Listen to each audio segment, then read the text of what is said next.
Hello everybody, welcome to Crafty Soup. My name is Misty. I am here with my Spellbinders kit of the month and I have mixed it up this time around. I'm going to be using my one kit to create 5 Easter card designs, and there's a bit of a sneak peek back there.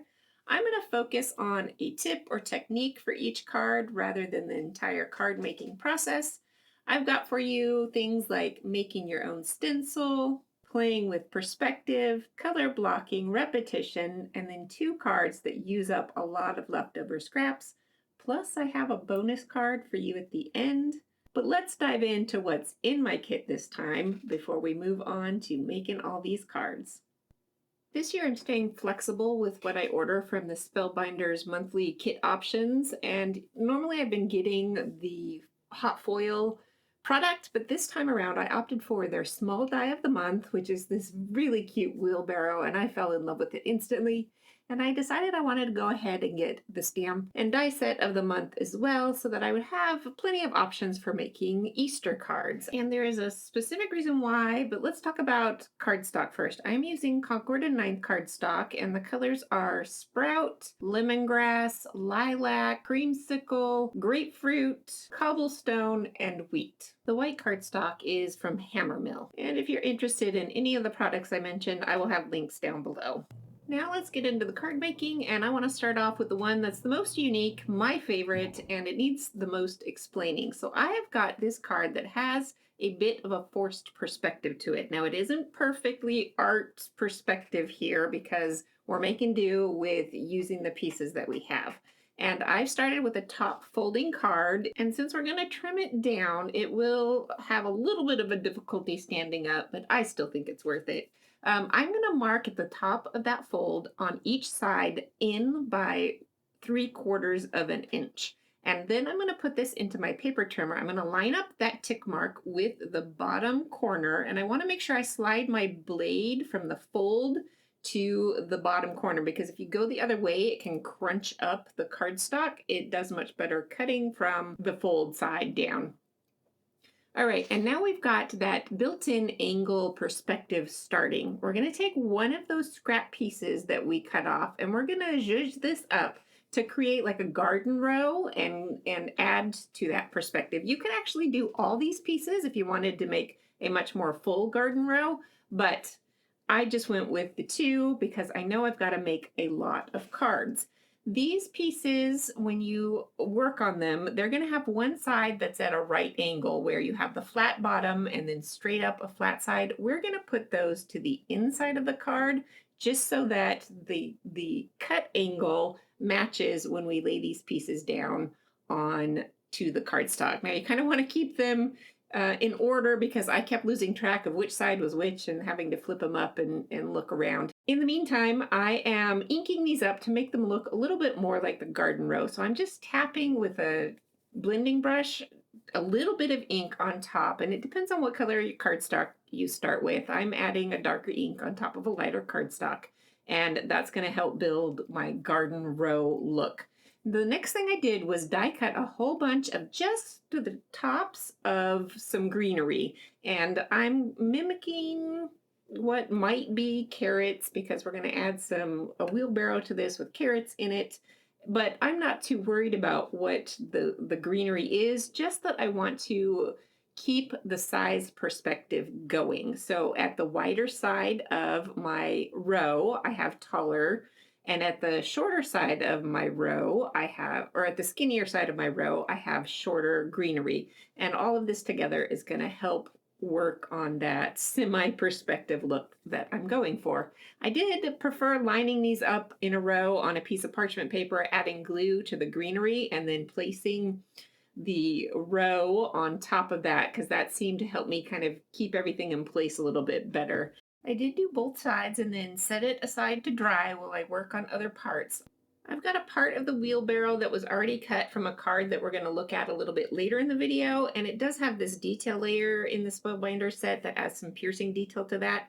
Less important to me is what products you're using, especially since you probably don't have this set, but you can always substitute with something from your stash. What I liked about this card in particular was creating that perspective to give a garden scene. So even if you have some kind of flowers to put in your basket instead of carrots, you can still create this kind of perspective garden scene.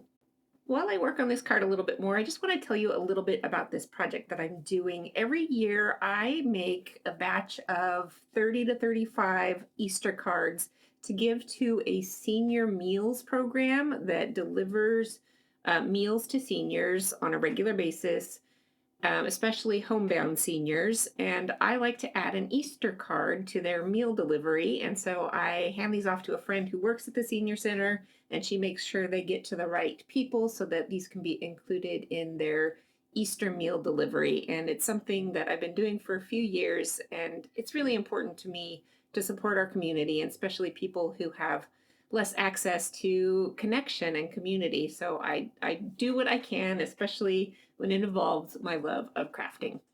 So I do go ahead and work on altering up my stamps and die sentiments so that I can create a saying that I liked for this card. And then I'm ready to add the perspective of those garden rows on there. Now, like I said, if you don't put the sentiment necessarily right there, you could keep adding more rows to your garden if you want a fuller look.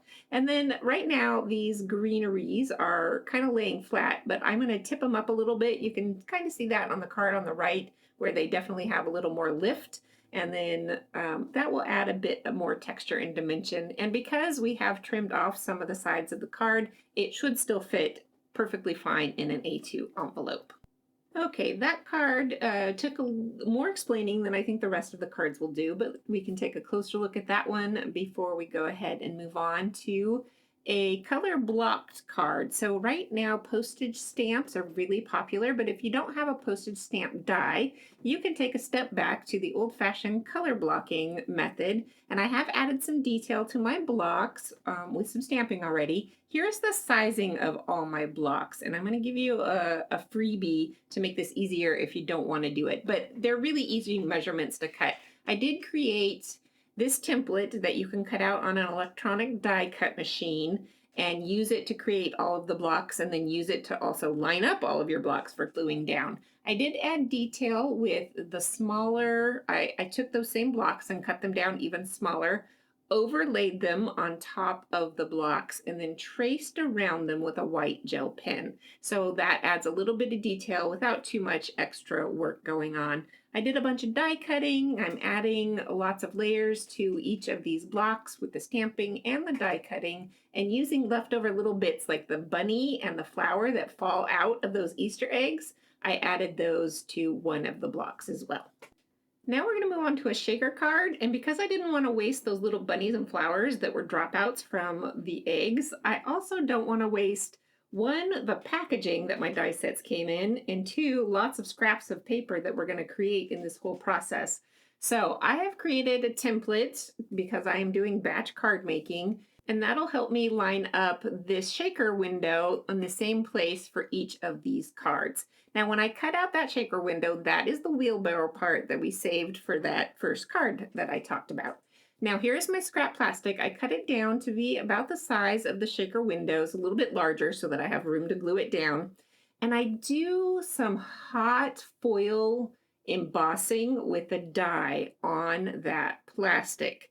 Now, this will depend on what kind of plastic you had, but it worked perfectly fine. The plastic didn't melt or warp or anything. So I set up the die on my hot foil machine just like you would with a hot foil plate.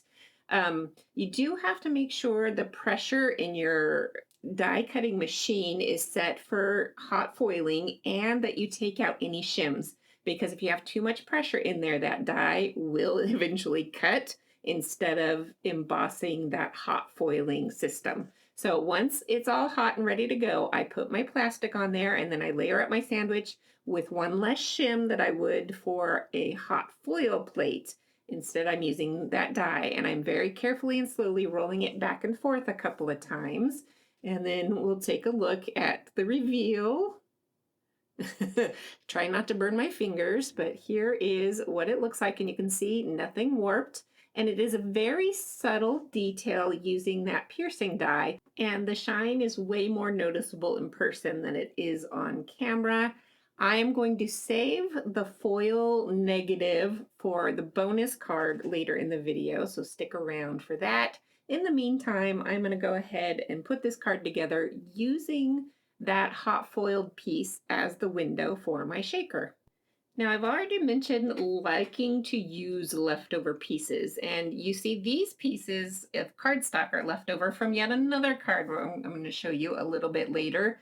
And I'm going to use a pair of fringe scissors to create my own confetti to add as my shaker mix. Instead of using sequins, I'm going to reduce my waste, repurpose supplies, and reuse these elements to be a fun confetti mix. Now, if you don't have the fringe scissors, you can see me doing it with a regular paper trimmer, and it takes a little bit longer, but it's really not that hard to get a beautiful pile of little confetti bits. Into my shaker windows, I'm also adding a few die-cut flowers and then a pinch of the confetti mix, and we will have some fun shakers. And instead of the shine of sequins, we did add that subtle shine of the embossing hot foiling that we did on the front of our shaker window.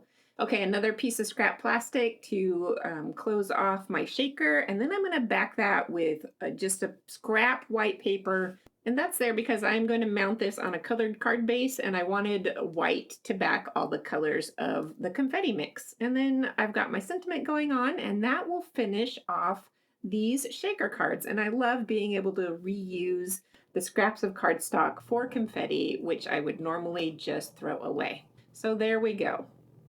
The next card is going to focus on repetition, and this is something I like to do for quicker card making. I have stamped this particular row of bunny images, and I've stamped it multiple times onto my cardstock. It has a particular little grass piece that I lined up my die cutting with to make it faster and easier to find that.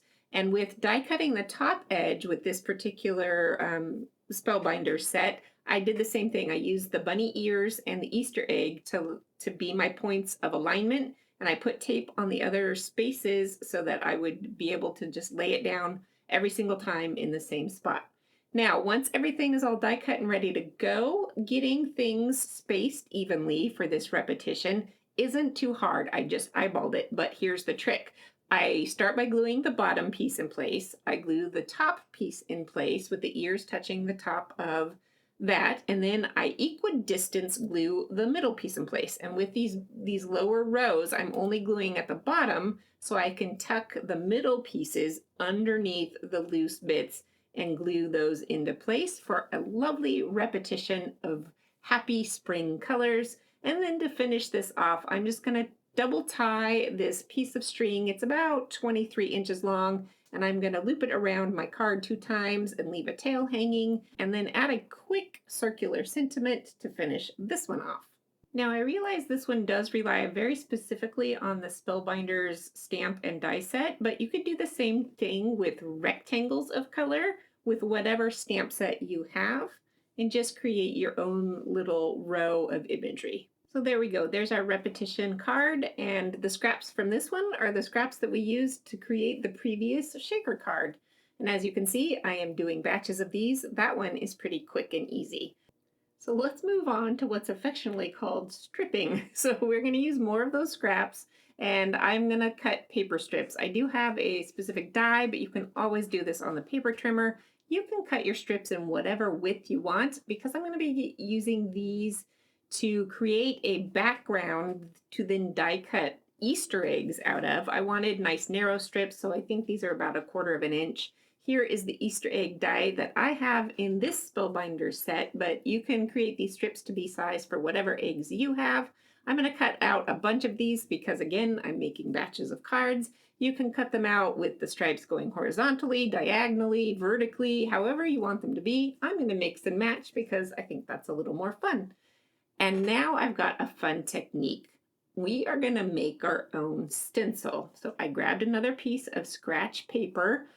This one is slightly bigger than my card front, so it ended up being 4.5 by 5 3/4. I would recommend making it a little bit bigger than that because it was a bit tight.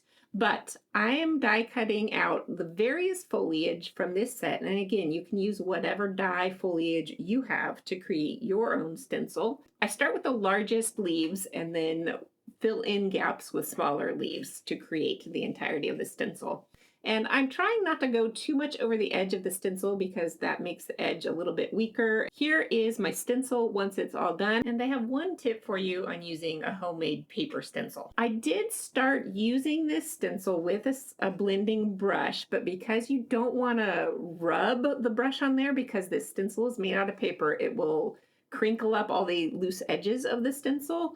I end up switching over to a sponge dauber because you want to tap, tap, tap the ink instead of swirling the ink. And my hand was getting tired doing that with a blending brush. My stencil did eventually get soggy, but I made it through making 8 cards, and that is plenty for what I need. I'm going to finish off these cards by creating my own little banners. These strips are 1 inch wide by the width of the card front. I have both vertical and horizontal, so I made different sizes. I scored them at a 1/4 of an inch or 3/4 of an inch and then 1 inch on both ends, and then nipped a fishtail banner. You want to make sure that if you're popping this up on foam, which I really like to do, that the foam leaves room for the banner fishtail end to fold under. And then I just assembled the rest of my elements to create these cards, and I think they came out pretty sweet. So here's the bonus card I mentioned in the beginning. I used the leftover foil from that shaker card when I pressed it into the window. This is the piece that's left over. And transferring it onto cardstock didn't work out super great. So I only have one of these extra cards to show off, but I did create a different kind of cart using the straight pieces that are actually part of the wheelbarrow trim. And then I cut off the wheelbarrow handle to create a different style of cart with kind of like a basket on it of eggs. And so this is just one little bonus card if you want to keep using leftover pieces like I like to do. So there you have it. That was 5 different card designs plus a bonus and a whole bunch of cards made in general to give away to people who could use some extra cheer at Easter time. I hope you enjoyed following along with this project and that you got some great ideas for your own Easter card making. I will be back soon with more crafty videos. Until then, I hope you have an artful day.